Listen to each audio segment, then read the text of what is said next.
sempat nemu kendala kayak perbedaan mindset warga, masyarakat di sini. Ini kampung mau dijadiin apa sih? Terus kok nekat banget sih ngatur-ngatur warga di sini, anak baru kemarin. Adalah tanggapan-tanggapan seperti itu. Setiap kali kita dapat undangan pameran ya Mas, kan jauh ya. Terus namanya kita pameran tuh kan kayak bawa properti itu besar-besar ya, kayak gawangan, terus capsule baju. Nah dulu tuh bapak yang paling sigap buat antar anaknya tuh pameran. Ayo mau pameran di mana? Mau pameran di Jakarta, di Depok, di Bogor gitu.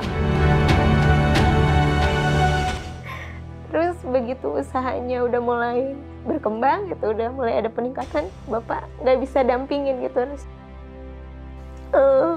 Bapak, alhamdulillah sekarang usahanya udah mulai berkembang, udah mulai bisa memberdayakan warga sekitar. Terus mungkin Bapak di sana bisa menyaksikan sekarang usaha proses, terus kerja keras Bapak sama Dina jatuh bangunnya sekarang udah mulai kerasa hasilnya gitu.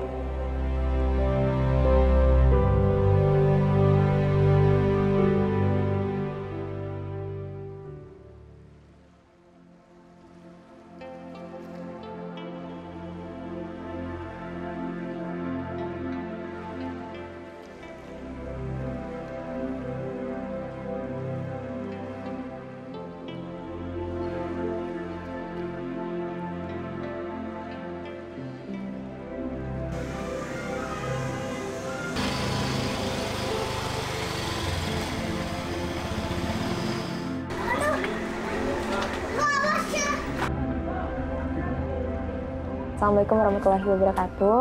Perkenalkan, nama saya Dina Ayu selaku owner dari Batik Bogor Pancawati dan founder dari Kampung Batik Cibulu.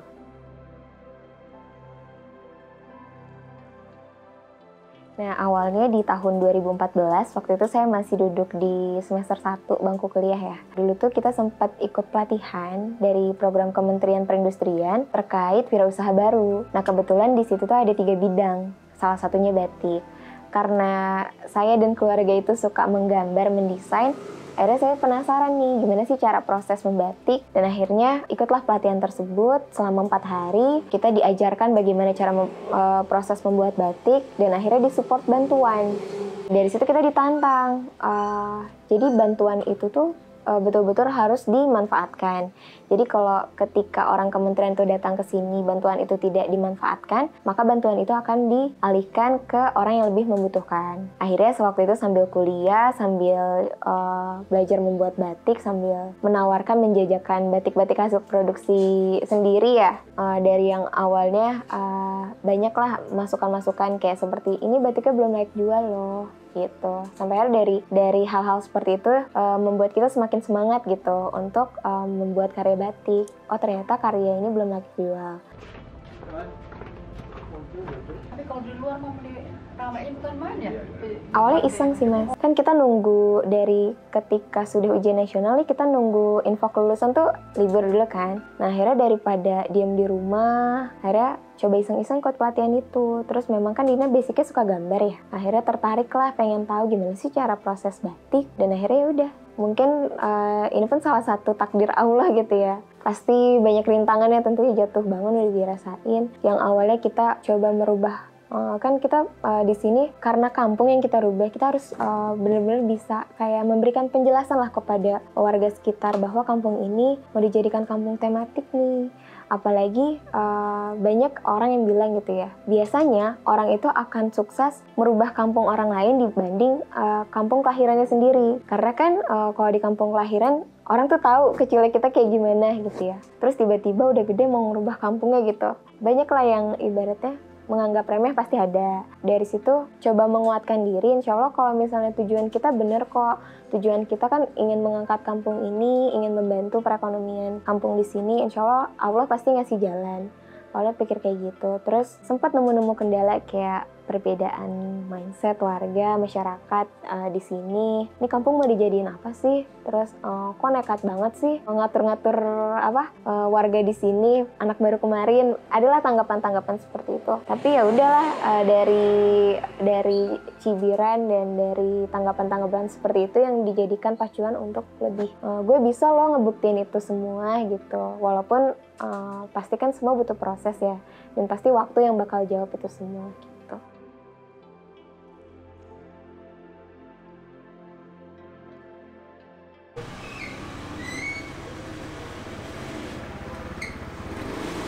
Sempet down, nangis tiap hari, tiap pagi, malam. Rasanya mau keluar rumah, terus berangkat pergi kemana gitu, ngelewatin rumah-rumah tetangga gitu, rasanya kayak malu, jadi bahan sorotan gitu kan. Untungnya punya keluarga yang support gitu. Nggak apa-apa, kata mama, namanya kita pengen, ibaratnya kita pengen usaha, kita ingin memajukan wilayah, pasti namanya pro dan kontra pasti ada. Tapi justru itu yang bikin kita tuh lebih kuat gitu. Karena kalau misalnya Dina masih punya mimpi yang lebih dari ini, pasti tuh cobaannya tuh pasti lebih besar dari yang sekarang gitu. Akhirnya ya udahlah. Tapi lama-kelamaan ya orang, ketika kita sudah membuktikan hasil sedikit demi sedikit, orang juga pasti bakal melihat, oh ternyata benar sih, kayak kegiatan ini tuh bukan kegiatan yang negatif, kegiatan yang positif. Walaupun kita tidak bisa memaksakan orang lain untuk suka dengan kita.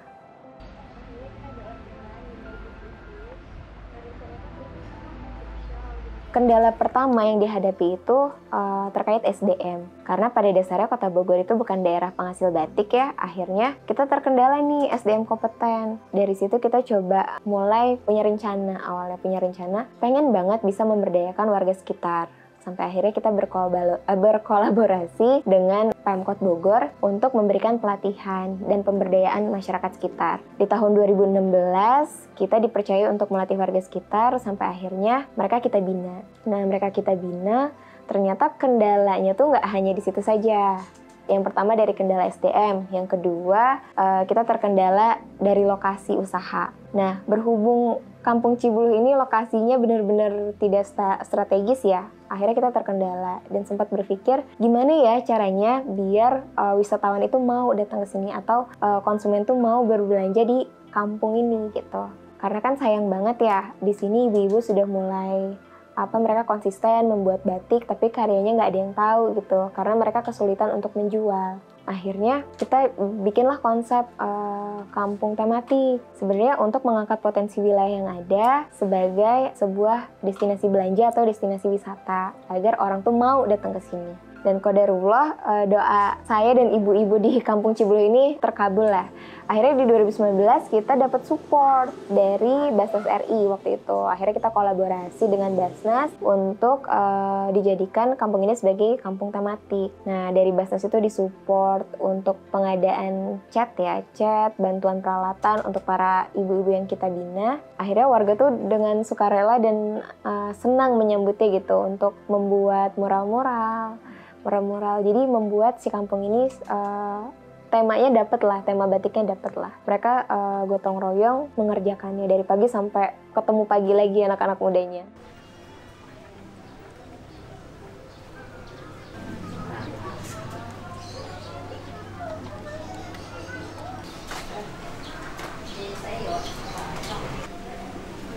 Awalnya kan kita asesmen dulu ya, kayak kita lihat ternyata di sini tuh banyak ibu-ibu yang kesehariannya sebagai ibu rumah tangga aja. Tapi kalau mereka bisa kita berdayakan, merupakan poin lebih lah untuk kampung di sini, untuk citra Kampung Cibuluh sendiri. Terus yang kedua, kita pun sudah step by step sudah kita pikirkan secara matang dengan kita mengadakan dialog antar tokoh. Jadi kita mengundang dari tokoh Karang Tarunanya, tokoh masyarakat, sesepuhnya untuk menjelaskan bahwa kampung ini pengen kita angkat potensi wilayahnya. Walaupun potensi batik yang kita angkat, tapi bisa jadi potensi-potensi lain juga ikut terbawa. Seperti orang kan datang ke sini pasti butuh kuliner. Dari sektor kulinernya juga kan bisa terangkat kayak gitu. Terus dari sektor-sektor yang lain, kayak di sini kan banyak juga pengrajin-pengrajin craft ya, handicraft, itu juga kan bisa terangkat juga. Terus para pekerja konveksi juga, otomatis kan orang datang ke sini beli batik pengen jahit, bisa kita arahkan ke teman-teman pengrajin konveksi kayak gitu.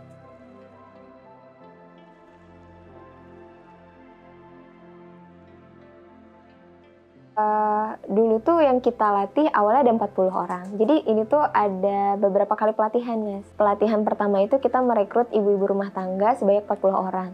Dari 40 orang itu ternyata yang konsisten hanya 6 orang. Dari sisanya itu mereka ada yang memang mungkin passionnya bukan di situ, terus akhirnya nggak dilanjutkan. Tapi kan kita sayang ya, maksudnya dari 6 ibu-ibu ini yang mau terjun ke batik, itu yang kita bina terus. Kita bina, kita dampingin.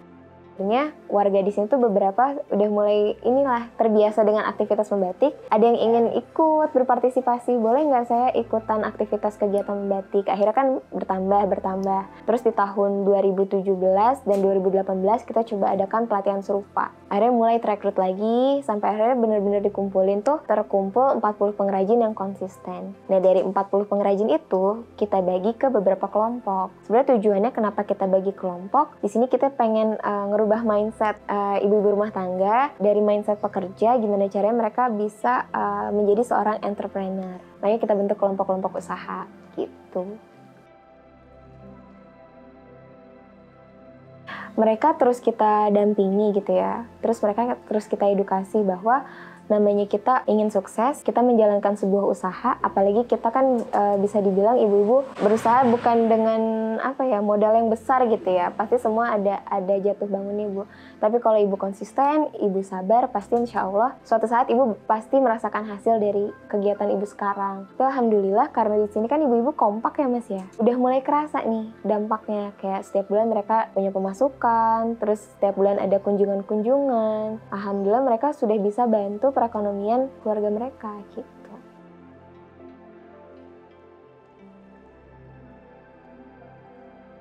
Pertama tuntutan ya, karena kan kita dikasih tantangan ya dari pihak kementerian. Terus yang kedua, Dina ngerasanya walaupun usaha ini jatuh bangun pastinya ya Mas ya, ternyata usaha itu susah gitu. Usaha itu susah, akhirnya flashback lagi nih, oh ternyata dari Pancawati ini tuh yang udah ngerubah nama Dina loh. Yang tadinya Dina itu seperti anak-anak biasa, anak-anak rumahan yang jarang keluar rumah, yang kerjanya cuman ya udah berangkat sekolah, pulang ya udah di rumah gitu. Tapi dari batik, dari awal usaha batik, dari situ tuh banyak sekali penghargaan yang Dina dapat gitu. Rasanya sayang banget kalau misalnya ditinggalkan. Terus alhamdulillah ternyata di sini sudah mulai berkembang industri batik.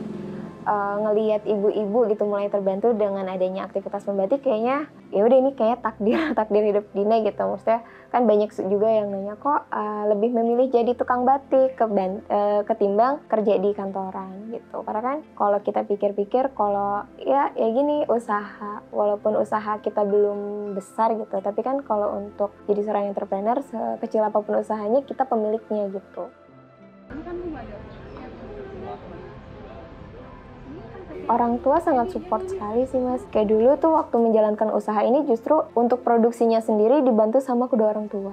Kayak dulu tuh waktu bikin batik cap, yang bantu ngecap batiknya itu almarhum bapak saya. Terus ibu tuh ngebantu ngewarna, kayak gitulah. Produksinya dibantu sama kedua orang tua. Nah justru tuh sebenarnya ada hal yang bikin saya sedih ketika usaha ini sudah mulai dikenal orang, ketika usahanya sudah mulai berjalan, bapak saya meninggal dunia. Nah itu sih yang dibikin sedih. Terus akhirnya itu pun yang menjadi salah satu pacuan saya untuk lebih maju ke depannya. Jadi bapak saya ini udah support banget nih anaknya untuk jadi pengusaha gitu. Kalau tiba-tiba saya jatuh dan saya ingin meninggalkan usaha ini, rasanya sayang banget gitu. Jadi ingat lagi ke situ.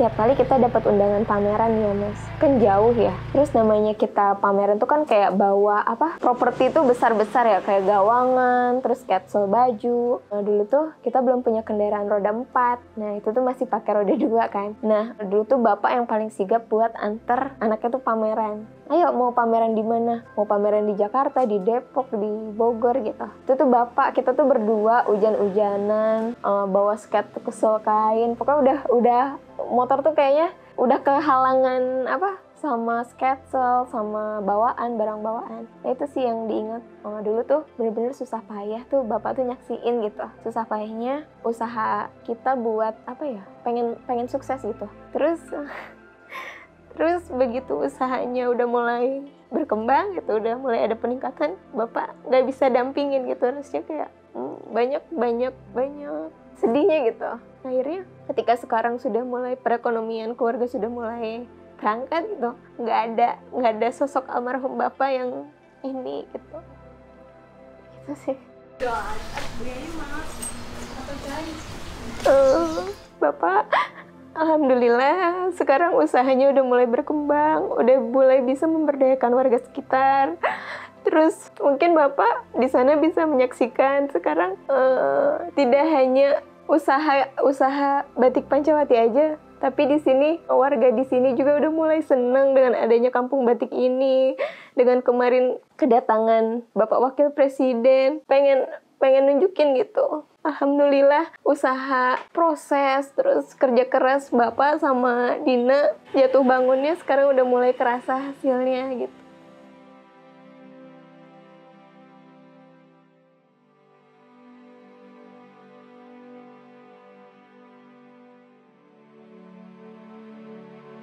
Dulu tuh bener-bener di tahun 2017 tuh masa-masa terpuruknya usaha Dina. Nah, jadi karena dulu kan mungkin mindsetnya kita masih kayak orientasinya uang ya. Kayak pengen dapat orderan sebanyak-banyaknya. Akhirnya dulu tuh tidak mempertimbangkan segala resiko ke depannya. Nah, waktu itu sempat dapat tawaran pesanan dengan kapasitas produksi yang besar gitu. Karena kita sudah ngukurnya tuh, dengan pesanan segini kita bisa dapat profitnya segini loh. Kita bisa ngembangin usaha, kita bisa beli bahan baku, bisa nambah karyawan dan lain-lain. Pikirannya udah ke situ aja gitu, Mas. Akhirnya kita taken MOU dengan salah satu instansi. Ternyata pas sudah taken MOU, Bapak kan meninggal dunia. Nah, akhirnya kita cari ibarat kayak tangan kanan untuk ngehandle pesanan itu. Ternyata gagal, dan di situ kita harus ganti rugi lah, jual rumah waktu itu. Akhirnya dulu tuh sempat usaha lagi maju-majunya, Mas, di tahun 2016. Di situ tuh akhirnya Dina memutuskan untuk ngambil properti, untuk nyicil properti, karena di tahun 2017 ini kan kita MOU-nya itu kalau misalnya kita tidak bisa bertanggung jawab dengan kesalahan dari kita, maka itu bisa dipidanakan. Waktu itu tuh benar-benar dihadapi rasa down gitu. Jangankan buat ganti rugi usaha gitu, buat kayaknya untuk bangkit lagi tuh masih belum bisa gitu. Karena masih rasa kehilangannya masih berat banget ditinggal Bapak. Akhirnya keluarga nguatin, terus kayaknya waktu itu di saat itu kayak udah nggak punya malu, Mas. Terus kakak yang pertama support, kakak yang kedua support, kakak kedua itu yang ngedampingin Dina waktu Dina menjelaskan ke pihak keduanya bahwa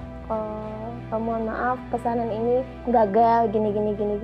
Terus kita dimarah-marahin kan, tapi tuh kakak tuh support gitu dua-duanya. Terus kakak yang pertama juga akhirnya ngasih support, ngasih bantuan. Akhirnya udahlah, yang penting tanggung jawab kita ke orang lain itu ada gitu. Kita nggak mau lari dari tanggung jawab. Nah, dari situ banyak support juga dari orang-orang terdekat. Dina jangan down. Justru hal-hal yang kayak gini tuh merupakan ujian buat Dina bisa naik kelas ke depannya. Alhamdulillah udah terlewati. Pertama karena kalau dari segi motif kita sukses, terus gagalnya itu di pewarnaan, Mas. Karena kan di proses produksi batik itu hal yang paling sulit itu di proses pewarnaan. Jadi warna itu tidak sesuai dengan pesanan. Akhirnya dari pihak keduanya itu membalikkan semua pesanannya dengan jumlah hampir 1000 pesanan. Itu dikembalikan semua dan kita harus ganti rugi keseluruhan.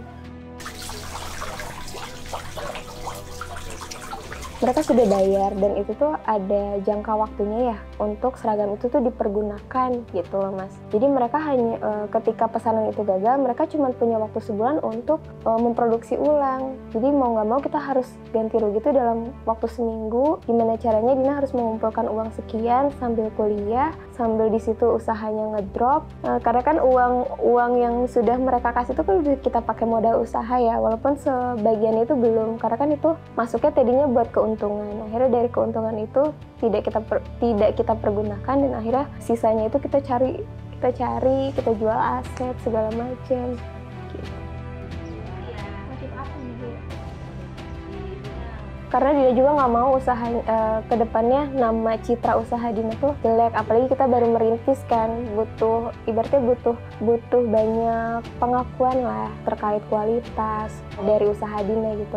Dina juga nggak mau lepas dari tanggung jawab, akhirnya kakak ngelihat ini punya sekian nak, mudah-mudahan bisa bantu ganti kerugian nak. Terus mah kalau rumah yang di sana jual nggak apa-apa ya, nggak apa-apa, yang penting enak tanggung jawab gitu, yang penting keluarga kita nggak kenapa-napa gitu, daripada enak dipidanakan mama mendingan kehilangan aset. Ya, survive, kita coba konsisten produksi, menjajakan ikut-ikut pameran, terus sampai akhirnya dapat lagi orderan. Nah dari situ keuntungan itu yang kita kumpulkan untuk modal usaha lagi. Kan semuanya mulai lagi dari nol ya mas. Karena kalau kita flashback lagi ke kejadian itu kayak udah nggak punya modal usaha. Nah, dari situ ikut-ikut lomba mas buat nyari modal usaha. Akhirnya dapat dari lomba yang satu ke yang lain, dari uang hadiah itu yang dikumpulkan buat modal usaha.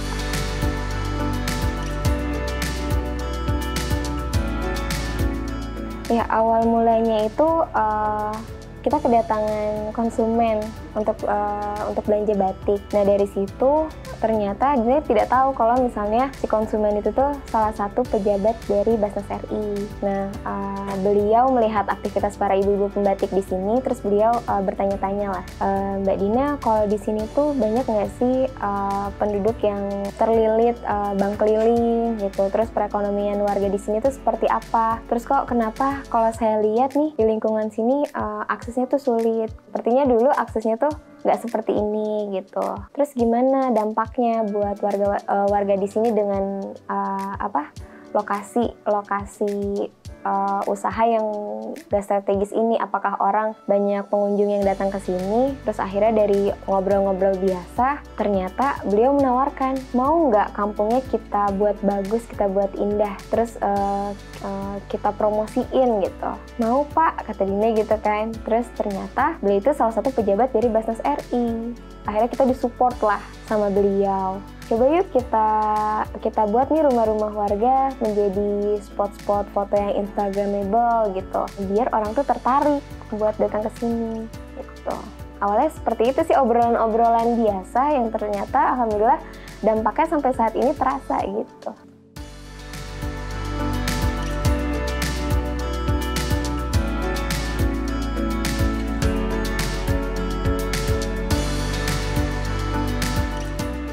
Karena kan dulu tuh bisa dibilang kampung ini tuh lokasinya sangat strategis banget mas. Dulu tuh akses kita langsung terhubung dengan jalan raya. Nah tapi karena ada pembatasan wilayah, akhirnya kan kita tidak punya akses jalan gitu. Kita cuma punya akses jalan tuh satu, yaitu yang tadi mas lewatin ya. Akhirnya yang awalnya penduduk di sini tuh hampir 80% mereka tuh pedagang kuliner. Jadi dari industri pabrik di depan, terus dari asrama Brimob tuh kalau mereka mau cari kulineran, mau cari makan siang, mereka pasti datangnya ke kampung ini. Nah akhirnya setelah tertutup aksesnya, udah nih mulai gulung tikar satu persatu. Dan untuk menopang hidup gitu ya, akhirnya banyak warga yang tersesat gitu. Tersesat tuh dalam arti terlilit bank keliling itu.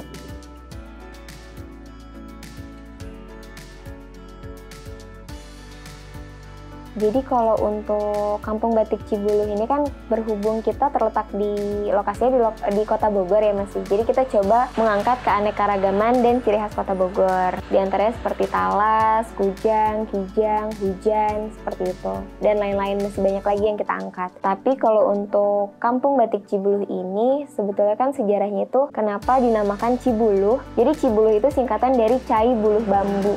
Jadi dulu tuh di daerah Cibuluh ini banyak sekali mata air dan pancuran. Jadi air yang mengalir di bambu seperti itu. Akhirnya kita coba angkat sebagai ciri khas motif Kampung Cibuluh, yaitu bambu.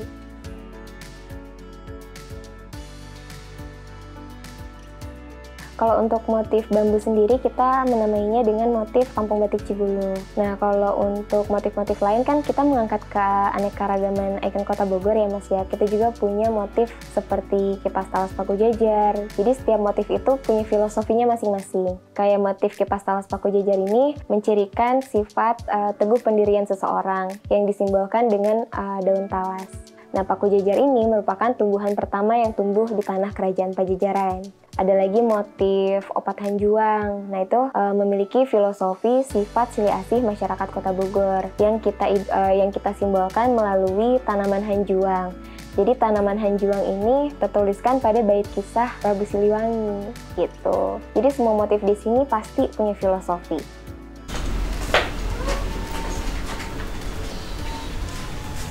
Dan ini salah satu motif dari Kampung Batik Cibulu. Nama motifnya adalah motif opat hanjuang, di mana motif ini menggambarkan sifat silih asih masyarakat Kota Bogor yang kita simbolkan melalui daun hanjuang. Jadi daun ini diceritakan pada bait kisah Prabu Siliwangi. Nah, untuk yang satu ini adalah salah satu motif bestseller di Kampung Batik Cibulu, yaitu motif kipas talas paku jajar. Jadi di sini ada tumbuhan daun talas dan di sini ada tumbuhan paku jajar yang menggambarkan sifat teguh pendirian seseorang yang diibaratkan bagaikan daun talas. Daun talas ini kan dia akan selalu konsisten ya, apabila dia terkena air maka tidak akan tembus.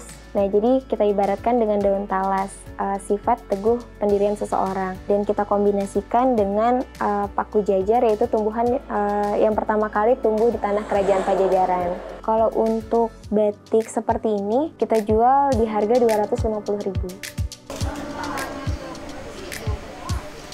Sekarang kita pilih sebelah sini. Ketika pengunjung datang ke Kampung Batik Cibulu, tidak hanya berbelanja saja, tapi pengunjung bisa juga merasakan experience membatik. Jadi biasanya kita menawarkan namanya trip experience membatik, di mana para pengunjung itu nantinya akan kita arahkan ke titik-titik workshop yang ada di Kampung Batik Cibulu, dan setelah itu mereka akan kita hidangkan welcome drink gitu ya. Salah satu minuman khas Kampung Batik Cibulu namanya banci, atau bisa disebut bandrek Cibulu, jadi disingkatnya banci. Terus ada juga brownies rebung, karena kita kan ikonnya bambu nih, jadi rebung itu dia tuh kan pucuk bambu. Nah, itu kita gunakan untuk bahan pembuatan brownies, jadi kita bilangnya brownies rebung. Nah, terus pengunjung pun setelah mereka merasakan hidangan dari Kampung Batik Cibulu, baru pengunjung kita ajak untuk bereksperience membatik, membuat batik. Tuh, dan hasilnya bisa mereka bawa pulang.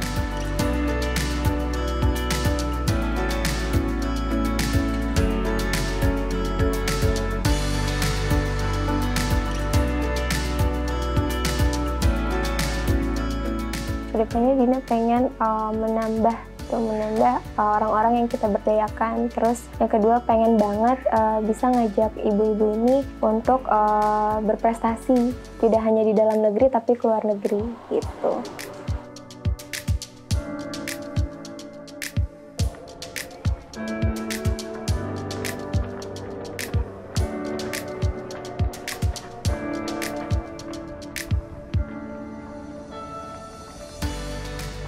Mimpi kita salah satunya itu pengen punya galeri utama yang strategis di pinggir jalan. Jadi kita bisa meningkatkan penjualan juga, Mas. Karena walaupun kampung ini sudah dijuluki sebagai kampung tematik, sudah banyak yang datang juga, tapi banyak sekali pengunjung yang mengeluhkan terkait jalan dan parkiran gitu. Akhirnya kita pengen punya mimpi nih, doa ibu-ibu juga, mudah-mudahan kita bisa punya galeri inti yang nantinya pengunjung itu akan kita arahkan ke sana. Ketika mereka pengen lihat proses produksinya, bisa kita ajak ke Kampung Batik Cibulu ini gitu.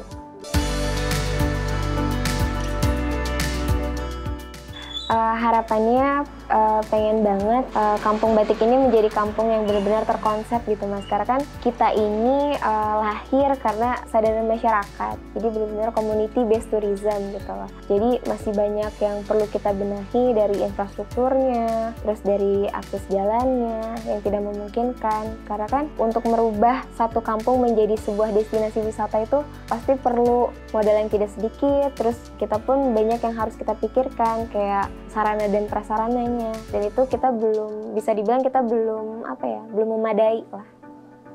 Jangan pernah takut gagal, karena kalau kita tidak pernah merasakan kegagalan, kita pun tidak akan pernah merasakan yang namanya kesuksesan. Kami dari Kampung Batik Cibulu, jangan lupa subscribe channel Halo Bos. Mantap! Jangan lupa untuk subscribe channel Halo Bos.